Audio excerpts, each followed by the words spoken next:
নমস্কার। চলুন আজ একটা দারুণ গল্প শোনা যাক। একটা প্রোটিনের গল্প। কোষের ওই ছোট্ট দুনিয়ার ভেতরে জীবন আসলে কিভাবে তৈরি হয় তারই এক অসাধারণ কাহিনী। কখনো কি মনে হয়েছে কিভাবে শুধু একটা গোপন নকশা থেকে এত বড় একটা জীবন্ত দুনিয়া তৈরি হতে পারে?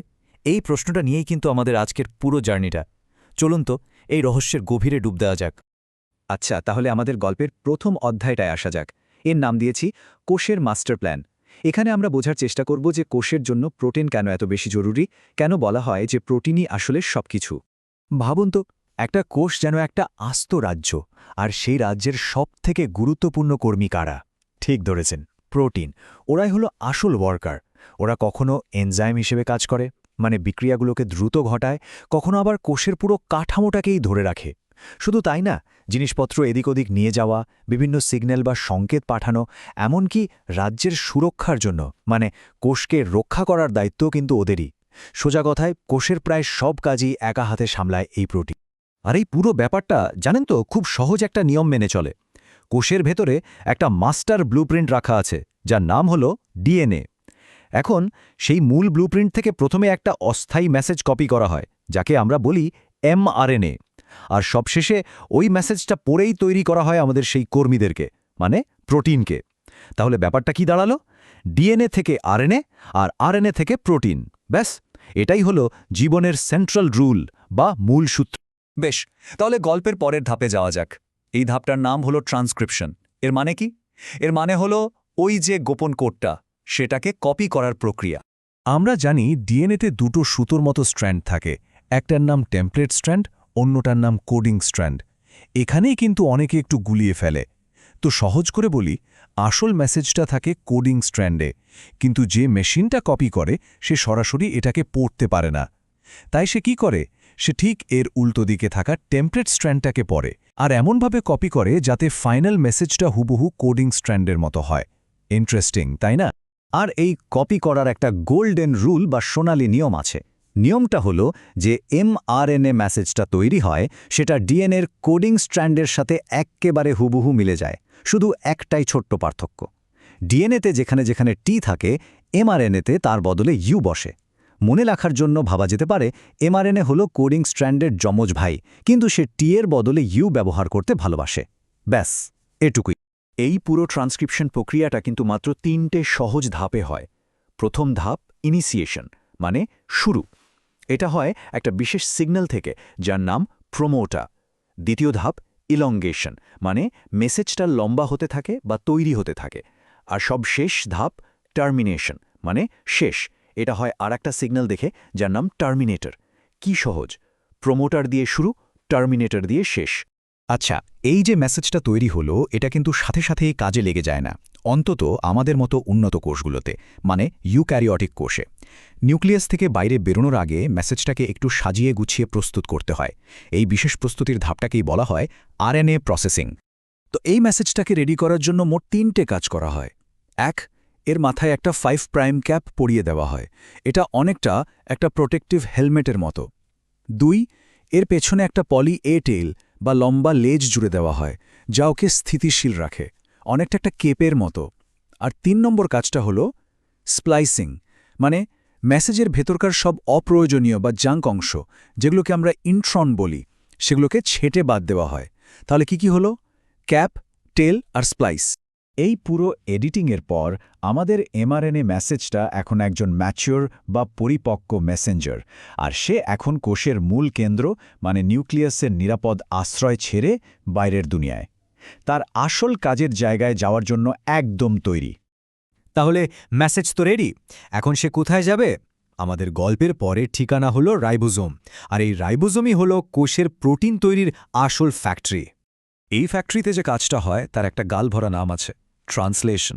এখানে কি হয়? খুব সোজা, রাইবোজোম ওই এমআরএনএ মেসেজটাকে পড়ে, আর তাতে যা যা লেখা আছে ঠিক সেই নির্দেশ মতোই আসল প্রোটিনটা বানিয়ে ফেলে। তাহলে মনে রাখাটা সহজ হয়ে গেল। ট্রান্সক্রিপশন হলো বার্তাটা লেখা, আর ট্রান্সলেশন হলো সেই বার্তাটা পড়ে কাজটা করা। চলুন এই ট্রান্সলেশন টিমের মেম্বারদের সাথে একবার আলাপ করে নেওয়া যাক।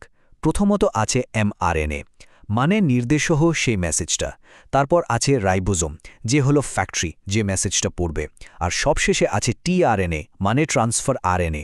একে আমরা বলতে পারি একটা ডেলিভারি ট্রাক, কারণ এর কাজই হলো প্রোটিন বানানোর কাঁচামাল, মানে অ্যামিনো অ্যাসিড নিয়ে আসা। তাহলে আমাদের টিমে কে কে আছে? মেসেজ, ফ্যাক্টরি আর ডেলিভারি ট্রাক। তো টিম তো রেডি। এখন সবচেয়ে মজার অংশটা আমরা দেখব, এই মেসেজটা আসলে কিভাবে পড়া হয়, কিভাবে একটা লেখা কোড থেকে সত্যিকারের একটা প্রোটিন তৈরি হয়ে যায়। চলুন জীবনের এই গোপন ভাষাটা ডিকোড করা যাক। এই এমআরএনএর ভাষাটা কিন্তু 3টে করে অক্ষর দিয়ে তৈরি শব্দে লেখা। এই 3 অক্ষরের শব্দগুলোকে বলা হয় কোডন।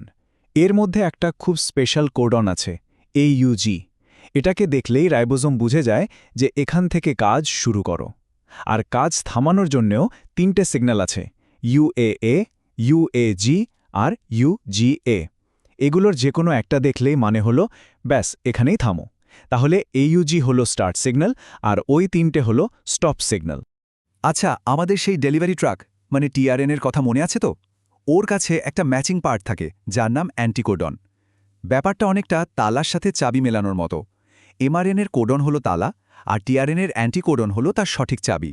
যখনই সঠিক চাবি দিয়ে তালাটা খুলে যায়, মানে কোডন আর অ্যান্টিকোডন মিলে যায়, ঠিক তখনই টিআরএনএ তার সাথে বয়ে আনা সঠিক অ্যামাইনো অ্যাসিডটা ফ্যাক্টরিতে ডেলিভারি করে দেয়। রাইবোজোম ফ্যাক্টরির ভেতরে একটা দারুণ অ্যাসেম্বলি লাইন আছে। এটাকে মনে রাখার জন্য আমরা APE এই 3টি অক্ষর ব্যবহার করতে পারি। এ সাইট মানে অ্যারাইভ সাইট, এখানে নতুন টিআরএনএ তার অ্যামাইনো অ্যাসিড নিয়ে এসে পৌঁছায়। পি সাইট মানে পেপটাইড সাইট, এখানে বাড়তে থাকা প্রোটিনের চেনটাকে ধরে রাখা হয়। আর ই সাইট মানে এক্সিট সাইট, এখান দিয়ে খালি টিআরএনএ ফ্যাক্টরি থেকে বেরিয়ে যায়। অ্যারাইভ, পেপটাইড, এক্সিট, এই সাইকেলটাই বারবার চলতে থাকে। আচ্ছা, একটা ইন্টারেস্টিং ব্যাপার ভাবা যাক তো। ধরুন এই যে এত সুন্দর একটা কোড, এখান থেকে যদি ভুল করে মাত্র একটা অক্ষর ডিলিট হয়ে যায় বা মুছে যায়, তাহলে কি হতে পারে বলে মনে হয়? এর ফল কিন্তু মারাত্মক। এটাকে বলা হয় ফ্রেম শিফট, মানে 3টে করে অক্ষর পড়ার যে ফ্রেমটা ছিল সেটা পুরোপুরি ঘেঁটে যায়। ভাবুন, একটা বাক্য থেকে একটা অক্ষর সরিয়ে দিলে যেমন পরের সব শব্দ এলোমেলো হয়ে যায়, ঠিক সেরকম যে জায়গা থেকে অক্ষরটা হারিয়েছে তারপর থেকে পুরো মেসেজটাই ভুল পড়া হয়। আর তার ফল একটা সম্পূর্ণ অকেজো ভুলভাল প্রোটিন তৈরি হয়। একটা ছোট্ট ভুল, কিন্তু তার পরিণামটা কত বড় ভাবা যায়। আমরা গল্পের একদম শেষ পর্যায়ে চলে এসেছি। এতক্ষণ তো আমরা দেখলাম কিভাবে অ্যামাইনো অ্যাসিডের একটা লম্বা চেন তৈরি হলো। এখন দেখব এই সাধারণ চেনটা কিভাবে একটা পারফেক্ট, কার্যকরী প্রোটিনে পরিণত হয়। কিন্তু দাঁড়ান, গল্পটা এখনও শেষ হয়নি। এই যে অ্যামাইনো অ্যাসিডের লম্বা চেনটা তৈরি হলো, এটা কিন্তু এখনও কাজের নয়। এটাকে একটা কার্যকরী প্রোটিন হতে গেলে ঠিকঠাকভাবে ভাঁজ হয়, একটা নিখুঁত 3D আকার বা শেপ নিতে হবে। এই ফোল্ডিং বা ভাঁজ হওয়াটা অসম্ভব জরুরি, কারণ সঠিক আকার না পেলে প্রোটিনটা তার কাজ করতেই পারবে। তাহলে চলুন পুরো গল্পটাকে একবার এক নজরে গুছিয়ে নিই। আমাদের গল্পের 2টো পার্ট ছিল, তাই না? Part 1 transcription. এখানে কি হয়? এমআরএনএ মেসেজ তৈরি হয়। কোথায় হয়? নিউক্লিয়াসে। আর মূল কারিগরকে আরএনএ পলিমারেজ। এবার পার্ট 2 ট্রান্সলেশন। এখানে কি হয়? প্রোটিন তৈরি হয়। কোথায় হয়? রাইবোজোমে। আর এখানকার মূল খেলোয়াড় কারা? রাইবোজোম আর টিআরএনএ। এই সহজ তুলনাটা মনে রাখলেই কিন্তু পুরো ব্যাপারটা পরিষ্কার হয়ে যাবে। এই যে এত সুন্দর, এত নিখুঁত একটা প্রক্রিয়া, এটা কিন্তু আমাদের দেহের কোটি কোটি কোষে প্রতিটা মুহূর্তে ঘটে চলেছে। একবার শান্ত হয়ে ভাবুন তো, জীবনের এত গভীরে লুকিয়ে থাকা এই যে শৃঙ্খলা, এই যে সৌন্দর্য, এটা আসলে আমাদের নিজেদের অস্তিত্ব নিয়ে কি বলে যায়।